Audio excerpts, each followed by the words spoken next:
Good morning. I'm Amanda Hayes, your Justice Coordinator, and my pronouns are she, her. On behalf of the First Unitarian Universalist Church of Columbus, welcome. We acknowledge that this land, the hills, the woods, and rivers, is the Adena, Hopewell, Wyandotte, Miami, Seneca, Erie, and Cayuga people. We acknowledge the injustice of the theft of this land and the continuing presence, despite attempts at annihilation, of the indigenous people of this place. And we pledge ourselves to justice and repair, both with this land and its people.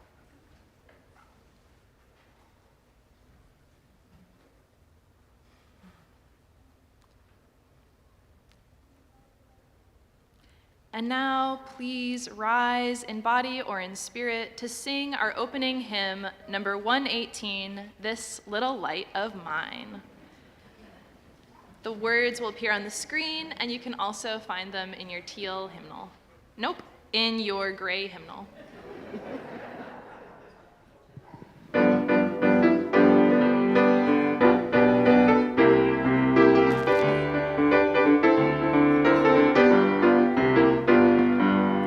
This little light of mine, I'm gonna let it shine. This little light of mine, I'm gonna let it shine. This little light of mine, I'm gonna let it shine. Let it shine, let it shine, let it shine, let it shine.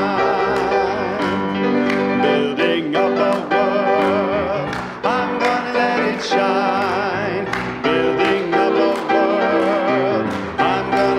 Shine, building up a world. I'm gonna let it shine, let it shine, let it shine, let it shine.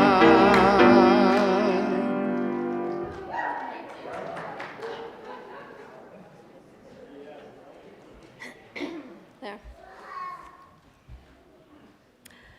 Good morning. I'm Julie Pinsino, and I'm happy to serve this congregation as a member of your Board of Trustees. We are so glad that you are here. Our congregation aspires to be welcoming to all, and we want you to know that you belong. However many times you have entered our doors or tuned into our YouTube channel, we are so glad that you are here and we welcome you. If this is your first time visiting with us, be sure to stop at the greeter stand out in the hall to receive your first-time visitor gift if you have not already received one. Please let us know that you are here today by scanning the QR code on your order of service or on the screen. You will also find a digital order of service, our Joys and Sorrows form, and our donation page at this link. We would like to announce that the choirs are back in full swing for the new year. And now would be a great time for anyone who loves to sing to join. Spirit of Life Choir meets Tuesday evenings, and Chalice Choir rehearses Thursday evenings. Also, there will be an opportunity for anyone who ever wanted to be part of a choir to sing on Sunday, February 5th. This will be a choir open house Sunday, where everyone is invited to learn a song at 10 a.m. for that day's 11 o'clock service. Email Director of Music Brandon Moss with any questions. Finally, if you're looking to develop a spiritual practice this new year but aren't quite sure how to get started, join us for our UU Spiritual Practices class starting tomorrow. You can join us at either our 10:30 a.m. or 6:30 p.m. class. Both classes will be hybrid, and please register online to get the Zoom link or join us in person. We would now like to invite any children who want to help bring in the light to meet Gus and Amber out in the hall. Everyone else, please join me in centering ourselves as we listen to this morning's prelude.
I'm still Reverend Kathleen Carter, your Minister of Pastoral Care, and my pronouns are she and her.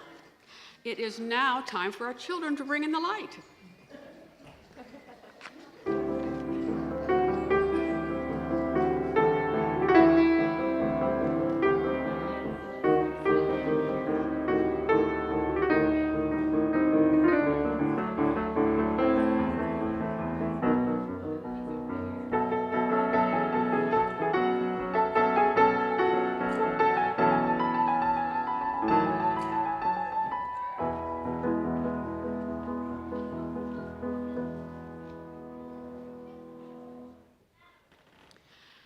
Our chalice lighting words this morning are by Deborah Burnell. Fire consumes and casts a bright light. May our chalice flame consume our regrets of the past, our fears about the future, and our worries about today. May it light for us a path of joy and peace.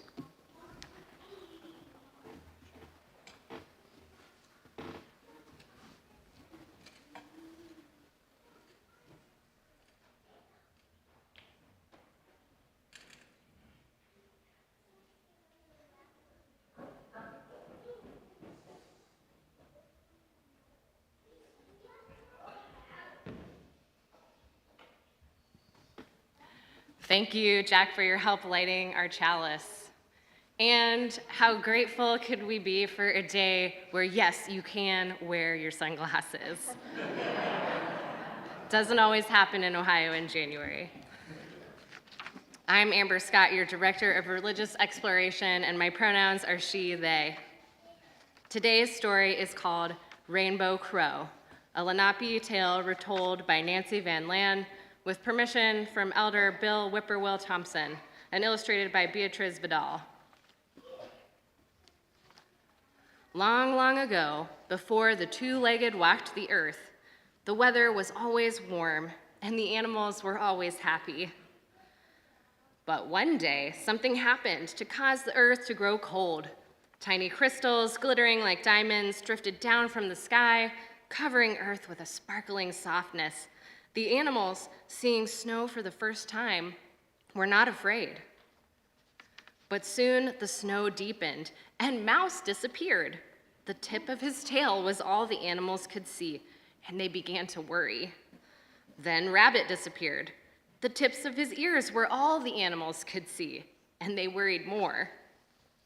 At last, they gathered in a clearing deep inside the forest to talk about the weather. What was needed, they decided, was a messenger to travel at once to the great sky spirit and ask him to stop the snow. But who would be willing to leave Earth to visit the distant place where the... But no, the animals whispered, he might get lost in the light of day. So Owl should not go. Then Beaver said, perhaps Raccoon should go. But no, the animals argued, he might follow his tail instead of his nose. So Raccoon should not go. Then Skunk said, perhaps Coyote should go. But no, the animals shouted. Coyote is clever and loves to play tricks. He might chase the clouds or swallow the wind. So Coyote should not go. Scritcha, scritcha, screecha, scratcha, yippa, yappa, yow, hi-yow! The noisy animals screeched and howled because they could not decide who should visit the great sky spirit to ask him to stop the snow. And so the snow grew deeper and deeper and deeper. And the small animals climbed on top of the tall animals so they would not disappear. Suddenly, down from the top of the tallest tree flew Rainbow Crow, the most beautiful bird on earth, who called out to all of the animals below in the sweetest voice of all birds. And he sang, I will go, I will stop the snow. And the animals, happy at last to have Crow as their messenger, chanted their praise. Aya, aya, aya, aya, Rainbow Crow, stop the snow, Crow. Fly to the sky high, Rainbow Crow, aya, aya, aya, aya. Then high up into the sky flew Rainbow Crow, far above the snow, the winds of the earth, way beyond the moon, the stars, and the clouds. For 3 days, Crow flew until he came upon the great sky spirit, who was too busy to notice. So Rainbow Crow began to sing. "Oh, great spirit in the sky, you rule the earth from way up high. You make the creatures large and small, you are the ruler of us all. You make the trees and the flowers grow, you cause the wind and clouds to blow. You make the rain, you make the snow, you make the cold on earth below. Oh, great spirit in the sky, for you I sing this lullaby." The great spirit stopped to listen. Never before had he heard such a sweet voice sing such a beautiful song. And he told Crow to choose a gift. Now Crow knew that far below on earth, the snow was getting so deep that soon all the animals would disappear. So he asked the Great Spirit to stop the snow. The Great Spirit replied, "No, Crow, I cannot stop the snow, for snow has a spirit of its own. When Snow Spirit leaves the clouds to visit with his friend Wind Spirit, the snow will stop, but earth will still be cold." So Crow asked the Great Spirit to stop the cold. The Great Spirit replied, "No, Crow, I cannot stop the cold. All I can do is give you the gift of fire. Fire will keep you warm and melt the snow so your friends will be content until warm weather returns." The Great Spirit picked up a stick, put a bit of fire on the end, and handed it to Crow. "I will give you this gift but once. Hurry, fly back to earth before the fire disappears." Off flew Crow. On the first day, as Crow flew down, showering sparks of fire darkened his tail feathers. On the second day, as Crow flew down, the fire burned brighter and the stick grew shorter, and all of Crow's feathers were covered with soot. On the third day, as Crow flew down, the fire was so hot and the stick was so short that smoke and ash blew into Crow returned to the clearing in the forest. All the animals had disappeared. Only the tops of the tallest trees could be seen, their branches sprouting through the deep snow. So Crow flew down close to the pale, pale ground, around and around, until the fire melted the snow and his friends were safe. And this tiny stick of fire became the grandfather of all fires. And for this, all the animals on earth thanked Crow. They danced and chanted a song of praise. "Aya, aya, aya, aya, kind, young, brave Crow, saved us from the snow, flew to the sky high, brought back fire. Now just plain Crow, no more rainbow. Aya, aya, aya, aya." At last, Crow, all alone, flew to a distant tree where he wept. He was no longer beautiful. He could no longer sing a sweet song. His rainbow feathers were gone forever. When Snow Spirit emptied the clouds and joined Wind Spirit, the snow stopped, but still Crow wept. The Great Spirit heard Crow and came down from the sky. And when he saw Crow, he said, "Soon the two-legged will appear on earth. He will take the fire and be master of all but you. For being so brave and unselfish, I give you the gift of freedom. The two-legged will never hunt you, for your meat tastes like fire and smoke. The two-legged will never capture you, for your beautiful voice is now crackly and hoarse. The two-legged will never want your feathers, because your rainbow colors are now black. But your black feathers will shine, and they will reflect all the colors on earth. If you look closely, you will see." Crow looked, and he saw hundreds of tiny rainbows shining in his black feathers, and he was content. The Great Spirit returned to his home in the distant sky, and Crow happily returned to his friends in the forest, proud that he was now Black Crow, with shining feathers full of tiny rainbows. The end.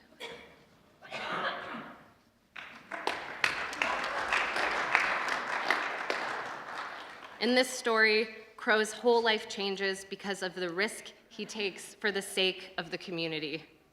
At first, change doesn't feel like a blessing, but conversation with the great sky spirit helps Crow to release his attachment to the past and recognize his new gifts. As we consider the metaphor of fire within this tale and our own Unitarian Universalist tradition, I invite you to open yourself to your own gifts as well as the change and release of a new year. I now invite the congregation to form a sheltering arc of love as we sing our young people back to their families and out to class.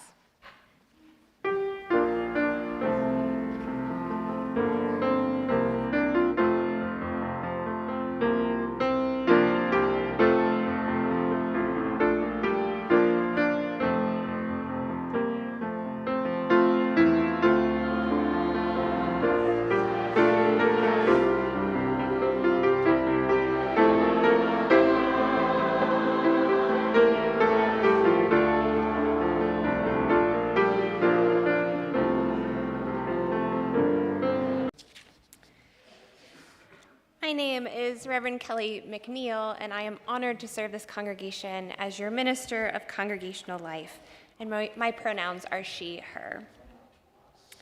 Our centering words this morning come from the Reverend Teresa Soto and their book, Spilling the Light. Even though they are edible, someone decided that dandelions are weeds, stragglers to destroy, to uproot. But dandelions never got the memo, never thought to care. Busy instead with dropping roots, flinging seeds, unfurling shoots, and persistent in digging in that taproot to depths of 2 or 3 average adults end to end, the tiny yellow flower survives. You are no less resilient, reaching both down to the strength that holds you and up to the light, out with your beauty. And you know, having sunk your effort into the cool, damp earth, that while dandelions can be clipped and fought, uninvested in anyone's opinion, they throw their sparkling futures onto the wind, tomorrow tucked into seeds, and grow all the way back, strong and bowing at the very same time.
This morning, we gather to celebrate the tradition of fire communion. In the words of Reverend Elizabeth Harding, the fire communion separates the end of the year from the beginning, helping us to put into perspective the joys and sorrows, the changes and transitions, the ups and downs of the year. Fire communion is a ritual shared by Unitarian Universalists across the world as a way to welcome in the new year. Many of the world's religions have some form of burning ritual as a way of letting go, releasing whatever it is that we no longer want to carry with us. Unitarian Universalists tend to celebrate this ritual at the beginning of a new calendar year, but the idea around the ritual is something that we can practice throughout the year. All you need is a piece of paper, a candle, and a bowl to place the paper into. In a few minutes, I'm going to invite you to come forward to one of our 3 stations. Take one of the pieces of paper from the table, take a deep breath, and then light the paper on fire. But this is not any ordinary paper.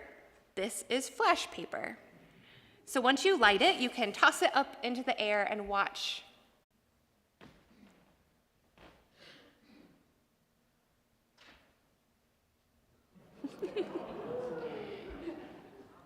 I recommend not throwing it at someone. Yeah. And also not holding onto it with your fingers. Yeah. So what you're going to want to do is you're going to take the paper and light a corner on fire. And then when you're comfortable, you can throw it up in the air and watch it. If you're not comfortable doing that, we have bowls of water where you can place it in there.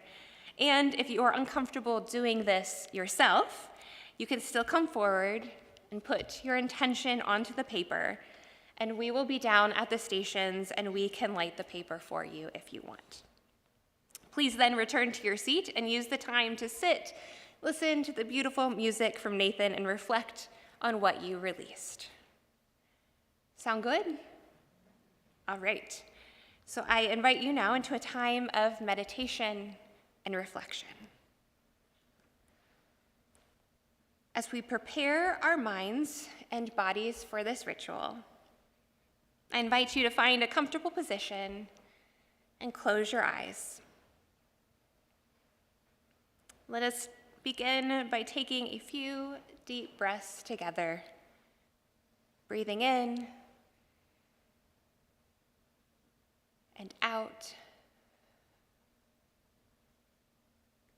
in and out, and one more time, in and out. As you think about the past year, what parts of your life, maybe things, ideas, people, ways of living, what parts of your life have become obstacles to becoming the person that you want to be? What has been holding you back? What is getting in the way of you living as fully as you would like to?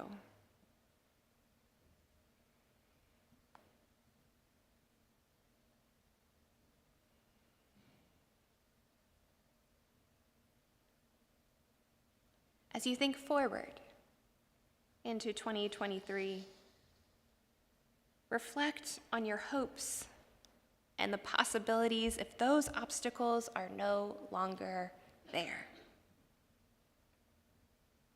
You may not be able to remove all of the obstacles, those things that are out of your control, but what do you have control over? What can you release into the universe in order to move forward? Things, those ideas, those people, or those ways of living, that you would like to not follow you into this year. You may come forward, take a piece of paper, place that intention either using a pencil or just placing it, and then light the paper and release it. Watch as the paper ignites and then disappears, symbolizing the release of whatever you've been holding. Please come forward as you are ready. Make sure you leave enough space between yourself and the people behind you. Come forward.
I conclude this ritual with words by Erica Hewitt. If the burdens and renewed for the journey ahead, let us look to the new with hope, with curiosity about its many unknowns, and with faith in our strength to navigate it with grace. Amen. Blessed be.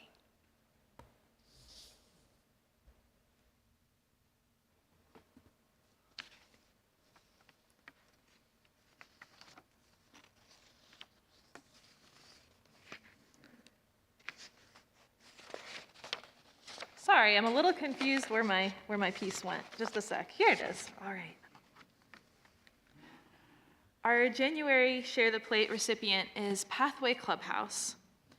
Pathway Clubhouse provides a friendly, communal space for adults living with mental illness in Franklin County to participate in the development of social relationships, employment, and educational opportunities, and community involvement. Using the Clubhouse model, their psychosocial rehabilitation program hopes to empower its members through participation in new experiences while engaging with fellow members around the Clubhouse. Please use the QR code, text the number on the screen, or go to our website, firstucolumbus.org, and click the Donate tab to share as you feel called and are able. Our offering will now be gratefully received. Thank you so much for your generosity.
For this morning's meditation, for the caring meditation, we celebrate the wisdom of Martin Luther King Jr.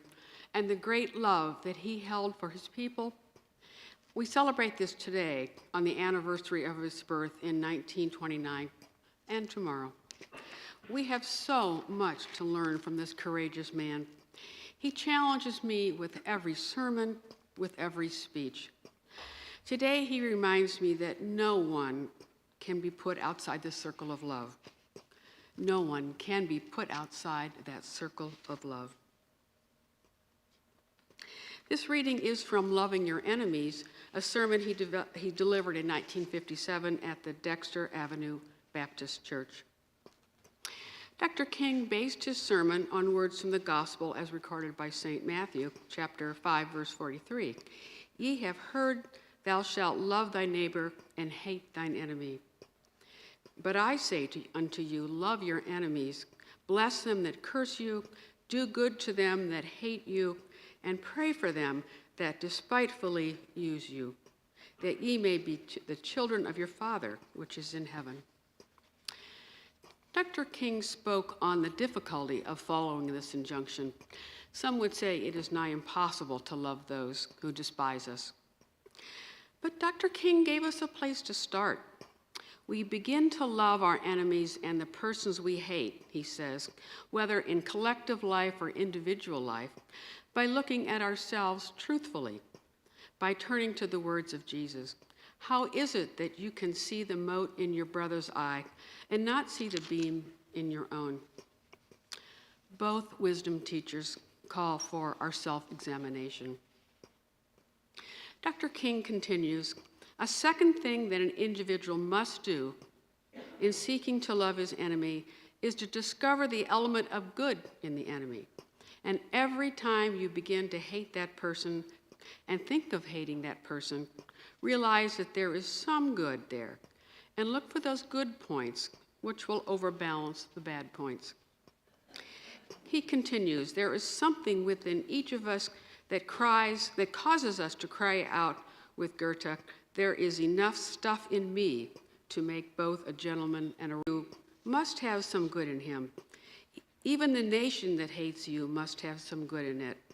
Even the race that hates you must have some good in it. And when you come to the point where you look in the face of every man and every woman and see deep down within them what religion calls the image of God, you begin to love him or her in spite of it.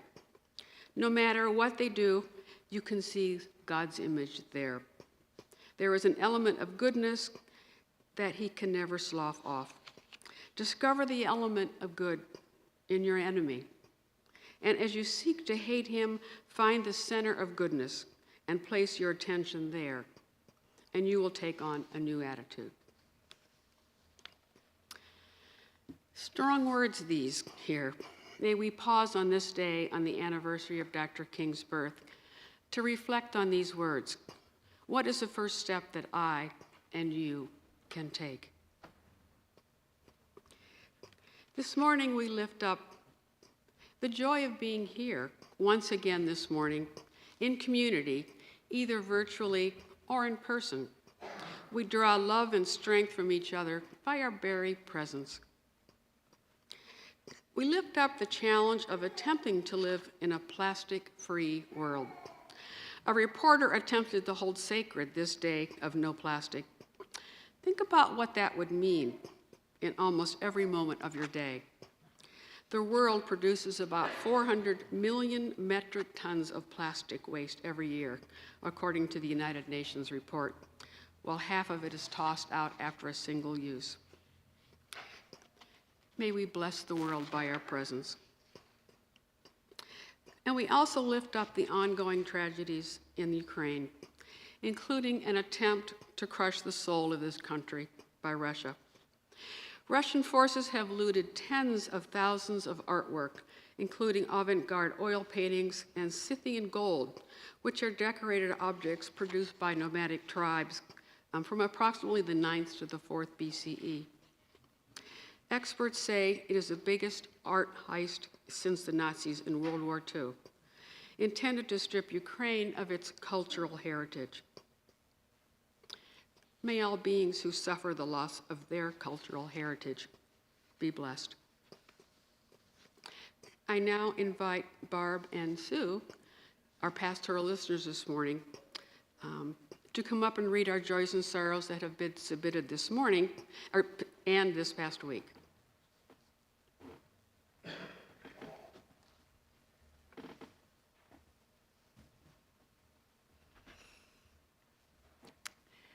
Good morning, I'm Barb Fiorini. There are no joys that came in on the candle table this morning. However, I have the sad news. First violinist and concertmaster at the Columbus Symphony for 15 years. He co-founded the Carpe Diem Quartet, which performed at First UU many times. This well-loved violin teacher taught at and performed with the University of Colorado Symphony in Boulder, where he made his home. He and Carrie, his wife, raised their 3 children in Columbus and were supporters of the School for Young Children. He is remembered by many. And please visit the caring table in Beach Hall after the service to say hello to our volunteers and sign a caring card. The caring card today that we have is for Charles Weatherby. Thank you.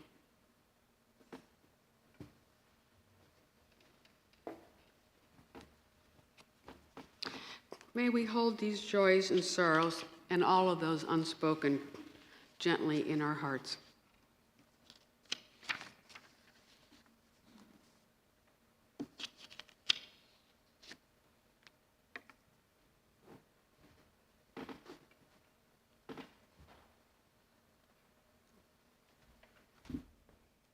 Hymn,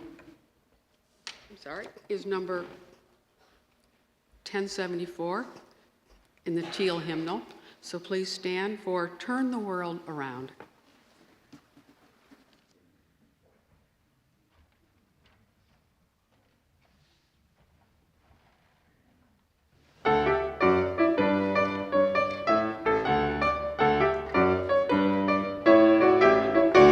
We come from the fire, living in the fire. Go back to the fire, turn the world around. We come from the water, living in the water. Go back to the water, turn the world around. We come from the mountain, living on the mountain. Go back to the mountain, turn the world around. Whoa, so is life. Ah, so is life. Whoa, so is life. Ah, so is life. Do you know who I am? Do I know who you are? See we one another clearly. Do we know who we are? Do you know who I am? Do I know who you are? See we one another clearly. Do we know who we are? Do you know who I am? Do I know who you are? See we one another clearly. Do we know who we are? Whoa, so is the life of Batiwa. So is life. Whoa, so is the life of Batiwa. So is life. Water make the river wash the mountain. Fire make the sunlight turn the world around. Heart is of the river, body is the mountain, spirit is the sunlight turn the world around. We are of the spirit, truly of the spirit. Only can the spirit turn the world around. Oh, so is the life of Batiwa. So is life. Whoa, so is life of Batiwa. Batiwa. So is life. Whoa, so is the life of Batiwa. So is life.